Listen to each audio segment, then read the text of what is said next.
ఖర్చుతో ఎంతో గొప్పగా ప్రతిష్టాత్మకంగా కట్టిన కాళేశ్వరం ప్రాజెక్టును, ప్రపంచంలోనే రికార్డు సృష్టించిన కాళేశ్వరం ప్రాజెక్టును ఒక కుంభకోణంగా చూపించి తప్పుడు ఆధారాలతో మరి ప్రజలందరూ కూడా గాఢ నిద్రలో ఉన్నప్పుడు రాత్రి 2 గంటలకు 83 క్రిమినల్ కేసులున్న ఒక ముఖ్యమంత్రి, దేశంలోనే ఏ ముఖ్యమంత్రి మీద లేనన్ని క్రిమినల్ కేసులున్న వ్యక్తి పట్టపగలే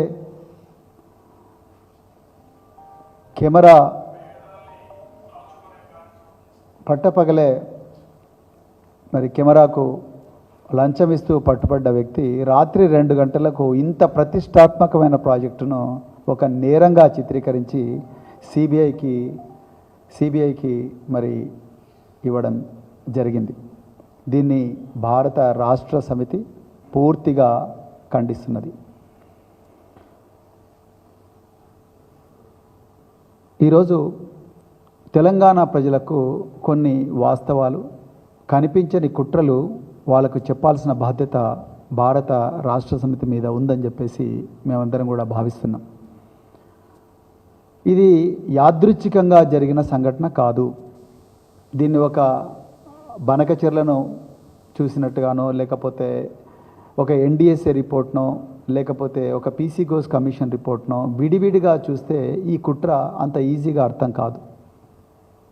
ఇది చాలా లోతైన దీర్ఘకాలిక నష్టాన్ని, తెలంగాణ భూములన్నీ మళ్ళా ఎడారుగా మార్చే కుట్రను, తెలంగాణ సంపదనంతా కూడా తెలంగాణ ప్రజలకు తెలియకుండానే ఆంధ్ర ప్రాంతానికి మళ్ళీ 100 సంవత్సరాల పాటు తరలించే కుట్రలో భాగంగానే తెలంగాణ ప్రజలు దీన్ని అర్థం చేసుకోవాలి. ఏ విధంగా జరిగిందనేది నేను వివరిస్తాను. 2023వ సంవత్సరంలో మరి కాళేశ్వరం ప్రాజెక్టు మీద రేవంత్ రెడ్డి, బండి సంజయ్, గంగాపురం కిషన్ రెడ్డి, ఆనాడు బీజేపీ రాష్ట్ర అధ్యక్షుడు, వీళ్ళందరూ కూడా తీవ్ర స్థాయిలో విషయం చెప్పినారు. 94,000 కోట్ల విలువైన ప్రాజెక్ట్ అయితే దీన్ని 1,00,000 కోట్ల కుంభకోణంగా చిత్రీకరించి అవసరం అనుకుంటే దాన్ని ఖతం చేయాలని చెప్పేసి ఆనాడు పబ్లిక్గా వీళ్ళు మీటింగులు పెట్టిండ్రు, పబ్లిక్గా చెప్పిండ్రు. కాళేశ్వరం ప్రాజెక్టు నిర్మాణం జరుగుతున్న సమయంలోనే ఆంధ్రప్రదేశ్లో ఇప్పుడు ముఖ్యమంత్రిగా ఉన్న నారా చంద్రబాబు నాయుడు గారు ఈ ప్రాజెక్టు వద్దు అని చెప్పి దాన్ని వ్యతిరేకించిన వ్యక్తి ఈరోజు ఆంధ్రప్రదేశ్లో మరి ముఖ్యమంత్రిగా ఉన్నాడు. 2023లో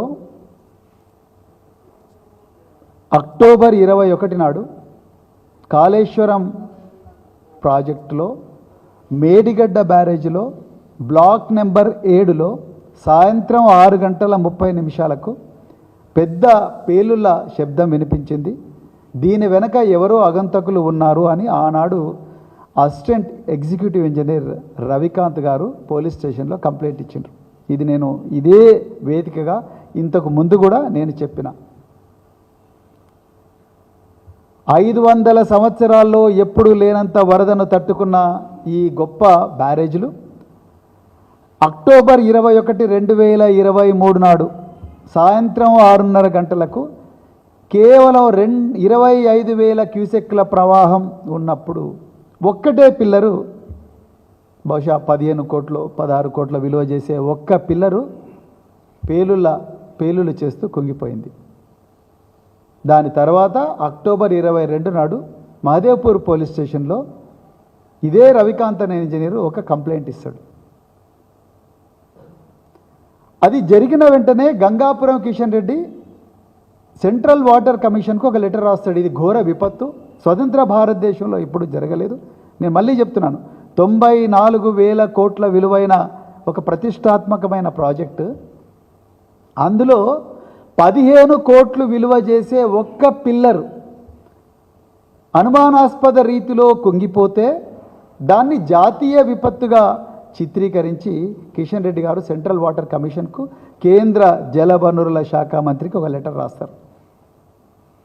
అది జరిగిన వెంటనే ఆగబేగాల మీద నేషనల్ డ్యామ్ సేఫ్టీ అథారిటీ వాళ్ళు వచ్చి వెంటనే ఒక రిపోర్ట్ ఇస్తారు. ఆ రిపోర్టు ఇచ్చిన రిపోర్ట్లో ఎక్కడ కూడా ఈ పేలుళ్ళ గురించి కానీ, ఈ ఒక్కటే పిల్లలు 15 కోట్ల రూపాయల విలువైన పిల్లలు కుంగిపోవడం కానీ, దాని గురించి ఆ అగంతకుల గురించి కానీ, పోలీస్ కేసు గురించి కానీ నేషనల్ డ్యామ్ సేఫ్టీ రిపోర్ట్ మాట్లాడదు. ఎంతసేపు పైపింగ్ అంటే రాఫ్ట్ కింద నుంచి ఇసుక కరిగింది. 500 సంవత్సరాల్లో ఎప్పుడు రానంత వరద ప్రవాహాన్ని ఈ 3 బ్యారేజీలు తట్టుకున్న విషయాన్ని నేషనల్ డ్యామ్ సేఫ్టీ అథారిటీ ఎక్కడ కూడా ప్రస్తావించదు. దాని తర్వాత రాష్ట్రంలో అధికారం బదలాయింపబడుతుంది.